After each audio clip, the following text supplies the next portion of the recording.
திமுக ஆட்சி காலத்தில் மின்சாரத்துறை அமைச்சராக செந்தில் பாலாஜி இருந்தபோது சுமார் ரூபாய் 397 கோடி மதிப்பிலான மின்மாற்றி கொள்முதலில் முறைகேடு புகார்ல உச்சநீதிமன்றம் வழங்கியுள்ள அதிரடி தீர்ப்பு தமிழக அரசியல்ல பெரும் புயலை கிளப்பியுள்ளது.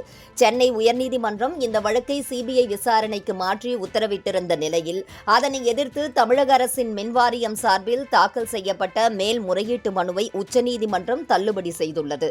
இதன் மூலம் செந்தில் பாலாஜிக்கு எதிரான இந்த மெகா ஊழல் புகாரை சிபிஐ தான் விசாரிக்கும் என்று உறுதி செய்யப்பட்டுள்ளது. மாநில அரசின் கட்டுப்பாட்டில் உள்ள லஞ்ச ஒழிப்புத்துறை ஆளும் கட்சி அமைச்சருக்கு எதிராக நேர்மையான விசாரணையை முன்னெடுக்கும் என்பதில் நம்பகத்தன்மை இல்லை என்பதை சுட்டிக்காட்டியே உயர்நீதிமன்றம் சிபிஐ விசாரணையை உறுதி செய்தது. தற்போது உச்சநீதிமன்றமும் அதனை வழிமொழிந்துள்ளதால் திமுகவுக்கும் செந்தில் பாலாஜிக்கும் பெரும் நெருக்கடி ஏற்பட்டுள்ளது. மறுபுறம் தமிழக அரசியல்ல மாற்றத்தை ஏற்படுத்தப் போவதாக கூறி கட்சி தொடங்கியுள்ள நடிகர் விஜய் இவ்வளவு பெரிய ஊழல் விவகாரம் மற்றும் உச்சநீதிமன்றத்தின் இந்த அதிரடி தீர்ப்பு குறித்து ஒரு வார்த்தை கூட பேசாமல் மௌனம் காப்பது கடுமையான விமர்சனங்களுக்கு உள்ளாக்கியுள்ளது. தமிழகத்தின் புதிய விடியல் என்று தன்னை முன்னிறுத்தும் விஜய் வாய் திறக்காதது ஏன் என்ற கேள்வி எழுகிறது. குறிப்பாக திமுக கூட்டணியில் இருக்கும் கட்சிகளை வைத்து ஆட்சி நடத்துவதால் மௌனம் காக்கிறாரா என்ற கேள்விகள் எழுந்துள்ளது. வட்டாரங்களில் இந்த கேள்வி வலுத்துள்ளது.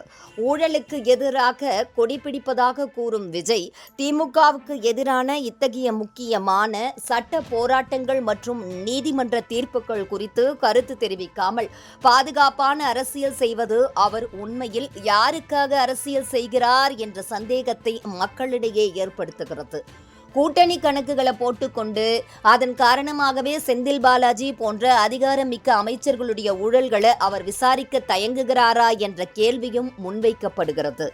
மக்கள் நலன் சார்ந்த ஊழல் புகார்கள்ல மௌனம் காப்பது, மறைமுகமாக திமுகவை தற்காப்பது போன்றது என அரசியல் நோக்கர்கள் சாடுகின்றனர்.